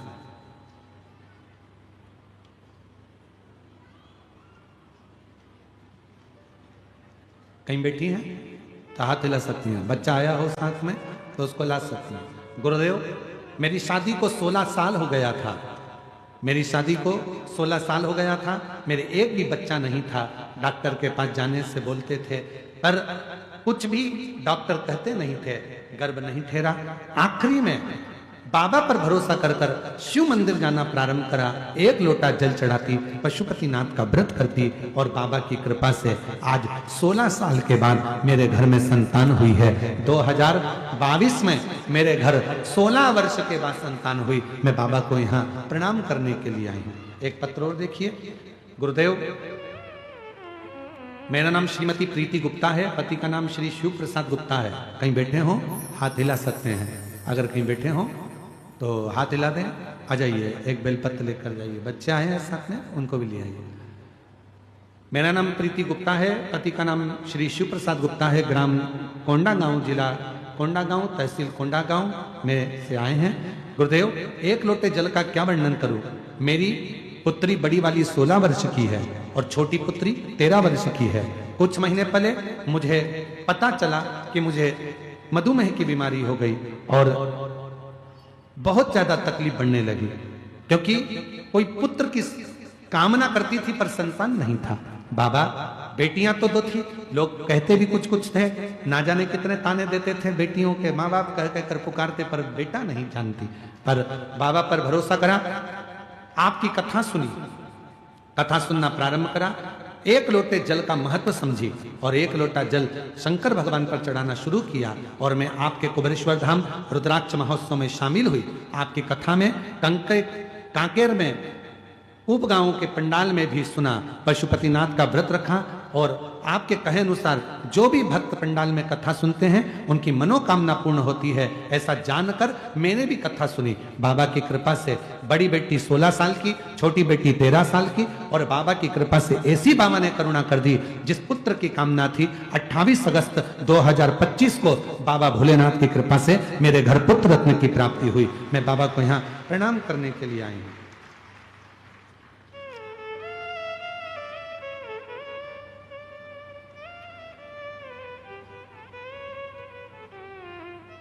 गुरुदेव, मेरा नाम शिवाली सिंह है, पति करण सिंह है, हारम पारा गिदम। मेरी शादी को 8 साल हो गए हैं, संतान नहीं थी। कहीं बैठे हैं, बच्चों को लेकर आ सकते हैं, हाथ हिला दीजिए एक बार। बच्चे आए हैं क्या? आए हैं? आए हैं तो लिया। सहयोगी है कोई साथ में? सहयोगी है? हाँ है, तो फिर दोनों को लिया, ठीक है। 8 साल मेरी शादी को हो गए थे, संतान नहीं थी। डॉक्टरों ने मना कर दिया था कि मैं मां नहीं बन सकती, पर मैंने बाबा की ऐसी कृपा, रायपुर इलाज करवाया। इलाज करवाने पर मालूम पड़ा कि शिव जी की कथा हो रही है। हम गुड़िहारी में चले गए, गुड़िहारी में बैठकर बाबा की कथा श्रवण करना प्रारंभ करा, पशुपतिनाथ का व्रत किया और बाबा की कृपा ऐसी हो गई गुरुदेव। गुड़िहारी में हमको नहीं मालूम था, डॉक्टर ने तो मना करा था कि मां नहीं बन सकती, पर गुड़िहारी में, रायपुर के गुड़ियारी में कथा सुनी और बाबा से विनती करी। बाबा की कृपा से गर्भ ठहरा और बाबा की ही करुणा से 2 बार पशुपतिनाथ का व्रत किया, जिसके फलस्वरूप मेरे को जुड़मा 2 बच्चे हुए, एक बेटा और एक बेटी। बाबा ऐसी करुणा हुई, बाबा की कृपा से मेरे बच्चे भी स्वस्थ हैं। मैं बाबा को यहाँ प्रणाम करने के लिए आई हूं।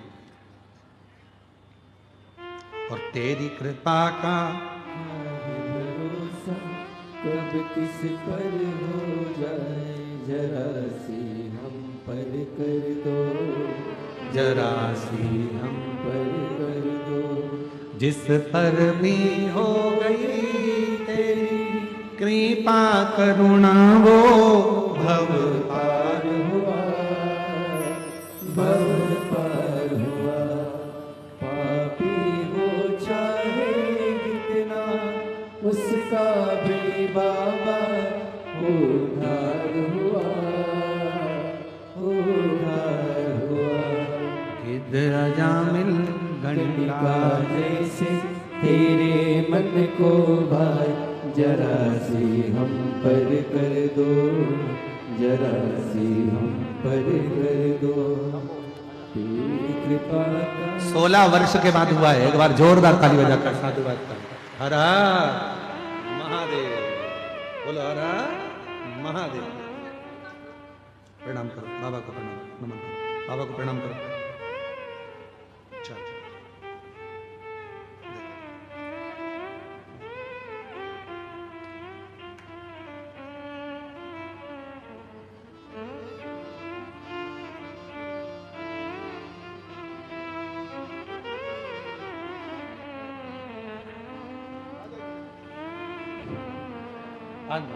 आते जाओ, आते जाओ। जो जैसी भावना लाया, वो वैसा ही फल पाया। नहीं खाली उसे लौटाया, वो मन ही मन हर्षाया। एक 16 वर्ष की बेटी, एक 13 वर्ष की बेटी, और बाबा की ऐसी कृपा हुई, लोग ताने देते थे बेटे के लिए, कथा के पंडाल में पहुंच गई और बाबा से विनय करा और बाबा ने लाला दे दिया। एक बार जोरदार ताली बजाकर स्वागत करिए। जैसी भावना लाया वो वैसा ही फल पाया, नहीं खाली उसे लौटाया वो मन ही मन हर्षाया, और कर दिया मान काशी वाले ने लुटा दिया भंडार काशी वाले ने। सती माँ पहुंच गई पिताजी के यहाँ। पिताजी मिलते नहीं, बहन मिलती नहीं, दामाद मिलते नहीं, भाई मिलते नहीं, केवल मिले तो केवल माँ मिली, केवल।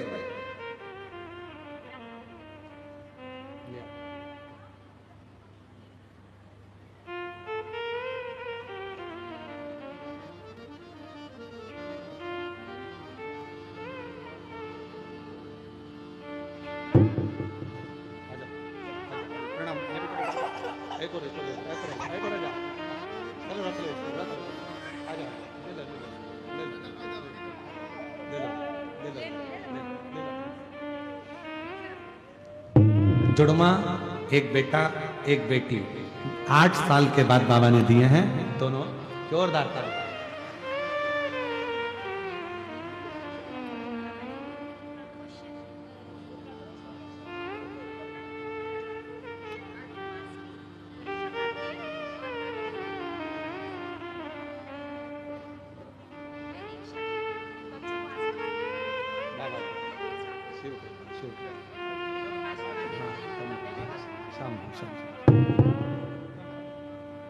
लुटा दिया भंडार काशी वाले ने कर दिया मान काशी वाले ने। शिव कृपा, शंकर भगवान की करुणा, उनकी उदारता, उनकी दया। सती माता से केवल माँ मिलती है, बाकी के कोई नहीं। और माँ माँ होती है, माँ माँ है। पहुंची नहीं, सब बैठे थे, सबका सिंहासन था, पर शिव जी के लिए ना कोई सिंहासन था, ना शंकर का कोई नाम था। क्रोध आ गया माता सती को, पिताजी आपने मेरे पति का अपमान करा, तुम्हारे दामाद है ना वो,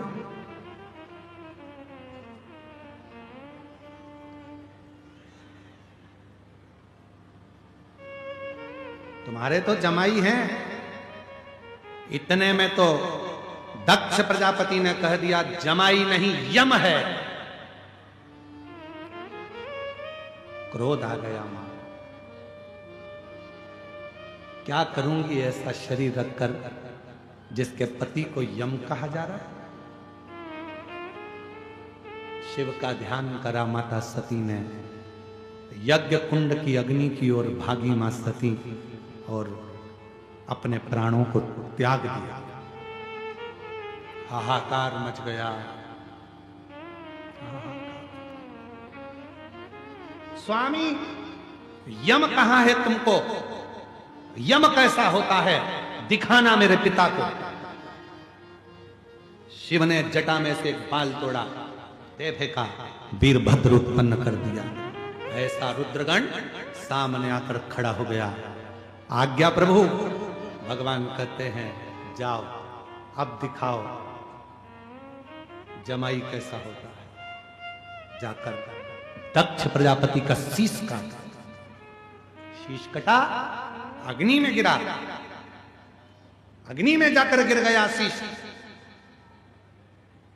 हाहाकार मच गया। देवताओं ने हाथ जोड़ लिए, भोले बाबा यज्ञ पूर्ण नहीं होगा तो देवताओं पर आन बनेगी।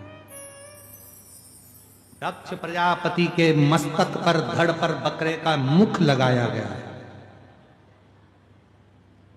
थर थर कांप रहा था दक्ष प्रजापति।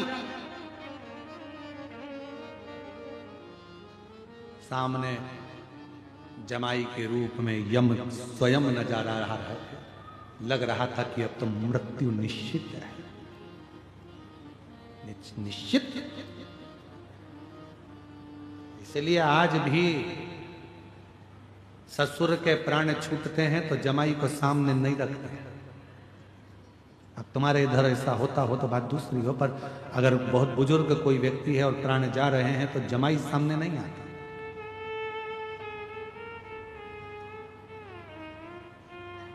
पर आज के समय के कई जमाई इतने अच्छे होते हैं कि वो निभा कर चलते हैं, साध कर चलते हैं, ससुर को भी अपना पिता मानकर उसकी सेवा भी करते हैं। सेवा। और कई ऐसे हैं जो आज भी अकड़ में जीते, हम तुम्हारे बाप की क्यों सेवा करें, हम तुम्हारे पिताजी को क्यों लेने जाएं, हम तुम्हारे पिताजी को क्यों छोड़ने जाएं, हमें तुम्हारे पिताजी से क्या मतलब। अरे उन्होंने अपनी बेटी दी है,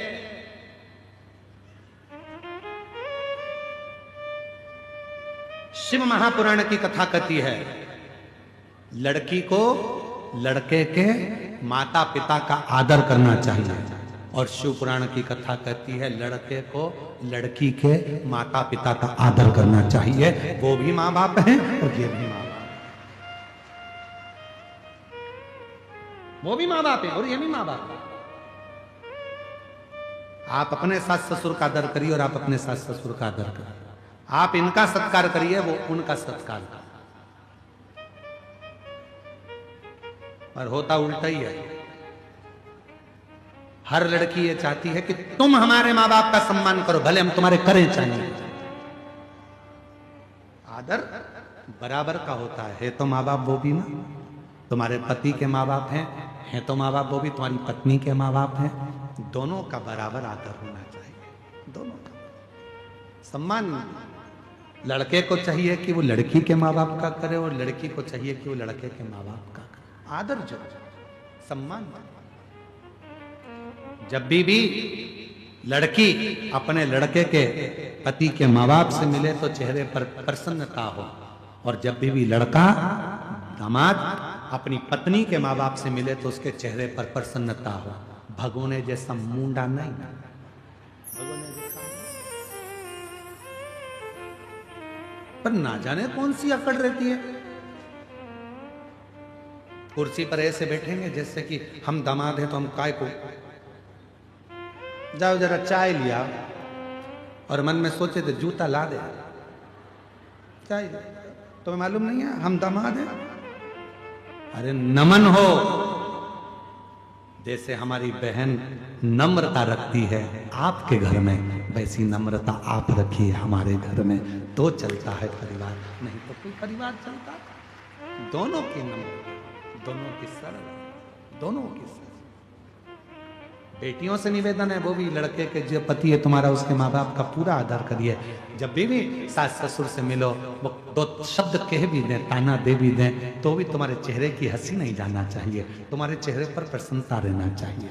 वो कितनी भी गाली दे दें तो भी तुम्हारे चेहरे की प्रसन्नता खत्म नहीं होना चाहिए। वो झगड़ा भी कर ले तो भी चाय बनाकर अपनी सास को जरूर पिलाओ। ज्यादा गुस्सा आए, बहुत तेज गुस्सा आ रहा है सास के ऊपर भी किसी के ऊपर भी, तो थोड़ी अदरक को ज्यादा कूट लो, ज्यादा पर चाय बनाकर पिलाओ।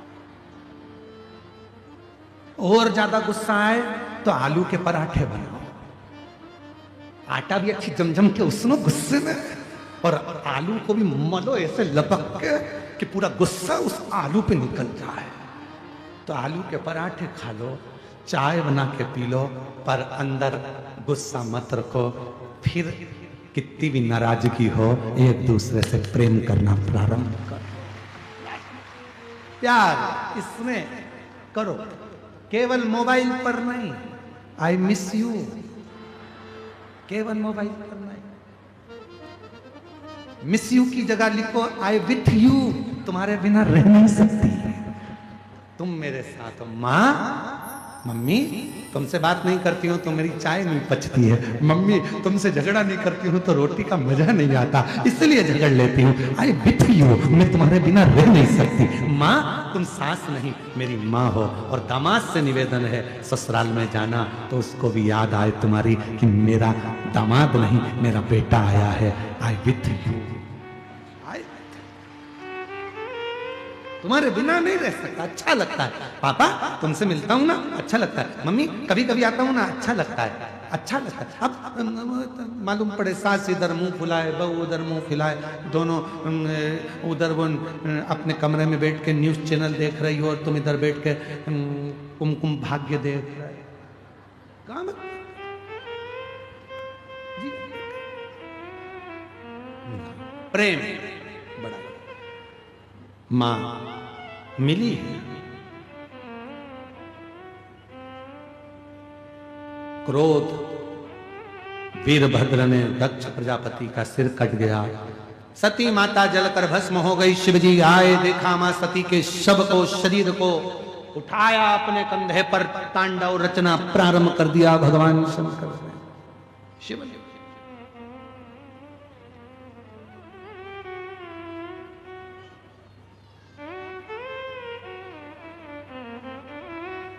और जो तांडव करा शिव जी ने, सब घबरा गए। ब्रह्मा जी ने भगवान विष्णु जी को याद किया, प्रभु कृपा करिए, जब तक सती माता का शरीर कंधे पर रहेगा तब तक महादेव का क्रोध शांत नहीं होगा, ये शरीर नीचे गिर जाए, ऐसी कुछ कृपा कर दीजिए। भगवान विष्णु बोले सामर्थ्य नहीं सती के शरीर को काटने की, क्योंकि सती के शरीर में शिव बसे हैं, उनके अंग 3.5 करोड़ रोम छिद्र मनुष्य के शरीर में हैं, ये 3.5 करोड़ रोम छिद्र में शंकर समाया है, इसको काटा नहीं जा सकता। कौन काटेगा? तो क्या सुदर्शन चक्र तो शिवजी का है ना, उसी से काट दो। शंकर के चक्र से ही सती के शरीर के टुकड़े किए, टुकड़े गिरते गिरते 52 शक्तिपीठ का निर्माण हुआ। उसी में से एक शक्तिपीठ जहां पर दंत गिरा, वो ये दंतेवाड़ा दंतेश्वरी माता का शक्तिपीठ।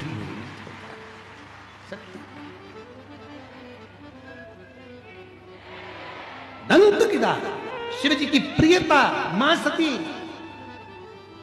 आप इतनी संख्या में बैठे हो, अगर परिवार में कोई बुजुर्ग, रिश्तेदार में कोई बुजुर्ग मरा होगा और उसकी अगर राख समेटने के लिए गए होगे तो पूछना उनसे, उसमें सबसे खास चीज क्या उठाना पड़ती है? तो कहा उसमें से सबसे खास चीज अगर उठाना पड़ती है, अगर उसके दांत थे तो उसमें से दांत जरूर चाहिए, विसर्जन के कपाल जरूर चाहिए। अस्थियों का जब संचय किया जाता है, अस्थियों को उठाया जाता है, उसमें से दांत अलग से बीने जाते हैं। क्यों? वो प्रीता है।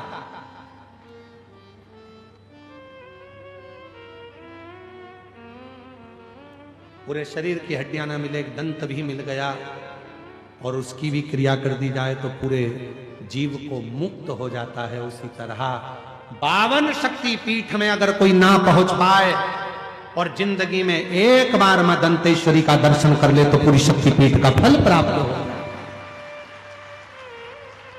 वो मां दंतेश्वरी है जो दंत के रूप में विराजमान, दंत ना जाने कितनों का काल हर लेती है, ना जाने कितनों का दुख हर लेती है, ना जाने कितनों का कष्ट हर लेती है। और जब उसका मन पड़ता है तो मंदिर से निकलकर भक्तों के बीच में नृत्य भी कर लेती है। वो दंतेश्वरी है, वो दंतेश्वरी।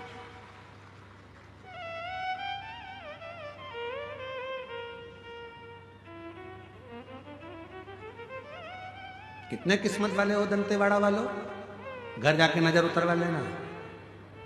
तुम माई के गोद में रहते हो और छाती ठोक कर कह सकते हो कि हमारी मां है दंतेश्वरी, जिसकी गोद में हम रहते हैं, जिसकी गोद में रहते हैं। भगवान देवाधिदेव महादेव से एक बार माता पार्वती ने एक प्रश्न किया था, भोले बाबा आप मां सती को याद करते हो, सती से मिलने के लिए कहां जाते हो?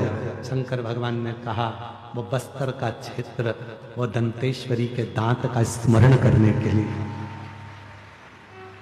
और पूरे शरीर की सबसे ज्यादा सुंदरता देने वाली चीज ही क्या है? बोलो बोलो। ये तुम्हारे दांत जब निपट जाए पूरे की पूरे, पापड़ को भी जब तुम चूर के खाओ तब तुम्हारे मुंह को कौन देखे? कौन देखे? ना मुख में दांत है, ना शरीर में हाथ है। क्या मतलब का? एक स्माइल ना जाने कितनों की नींद उड़ा देती है। एक स्माइल। प्रैक्टिकल करके देखना। यहाँ से जाते जाते कोई खड़ा हो तो एक बार हंस के चले जाओ, वो 4 दिन तक सोएगा नहीं। क्यों हंसी थी, क्यों हंसा, कारण क्या है? नींद में भी सोच रहे, पत्नी कोनी मारकर पूछ रही क्या बात है, नींद नहीं आ रही, कथा में गया था एक हंस दिया था, क्यों हंसा था आज तक नहीं मालूम पड़ा। अब उसको समझाओ कि वो सीहोर वाले महाराज ने प्रैक्टिकल करने का बोला था, इसलिए मां है हमारी दंतेश्वरी, जो करुणा की मूर्ति है, दया की मूर्ति है, किसी को खाली नहीं छोड़ती है, जो आता है भर भंडारा भेज देती है। वो दंतेश्वरी, वो दंतेश्वरी। टुकड़े टुकड़े हुए शरीर के 52 शक्तिपीठ का निर्माण हुआ। शंकर भगवान बिलक पड़े, सती के भस्म को शरीर पर धारण कर लिया, समाधि में लीन हो गए। जो सती माता जलकर भस्म हुई थी वो हिमालय राज के घर में पार्वती के नाम से प्रकट हो। मां